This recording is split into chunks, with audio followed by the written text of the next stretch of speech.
మిగతా వాళ్ళు ఎవరైనా ఎంటర్ అవ్వగలరా? పరమతం వాడు వాళ్ళ దేవస్థానం వాళ్ళకి సంబంధించి మన దగ్గరే ఇక్కడ లౌకికము లౌక్యము సెక్యులరిజం మన దగ్గర అన్ని వాళ్ళు ఉండాలట, మిగతా దగ్గర ఉండొద్దంట. మిగతా వాళ్ళకి మాత్రం ఎవరు ఎంటర్ అవ్వడంట. అది నాకు అర్థం కానిది, ఎప్పుడు ఎన్నో ఏళ్ళుగా నడిపిస్తుంది ఏంటంటే, అసలు ఒక్క దేవాదాయ ధర్మాదాయ శాఖలో హిందూ దేవాలయాలు మాత్రం ఎందుకు ఉండాలంటే? సెక్యులర్ దేశం కదా. ఇప్పుడు ప్రకాష్ రాజ్ లాంటి వాళ్ళు, స్టాలిన్ లాంటి వాళ్ళు ఎందుకంటే మాట్లాడరు?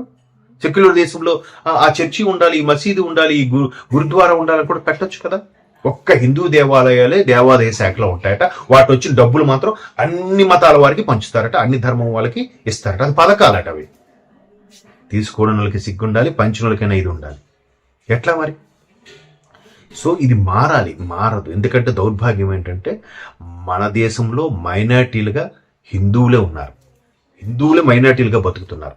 అది చాలామంది అంగీకరించకపోయినా ఇది వాస్తవం. సో శబరిమల దేవస్థానం ఏదైతే ఉందో బంగారు తాపులో పెద్ద ఇష్యూ అవుతుంది. ఇది ఇప్పుడే కానీ ప్రతి ఒక్కరు ప్రతిఘటించకపోతే అది ఎక్కడికి తీసుకెళ్తుందో చెప్పలేము. ఇంకా తెలిసి ఇంకెన్ని వేల కోట్లు, ఎన్ని కేజీల బంగారం తినేశారో తెలియదు. బట్ స్వామి చూస్తూ ఊరుకోవడని నేను విశ్వసిస్తున్నాను.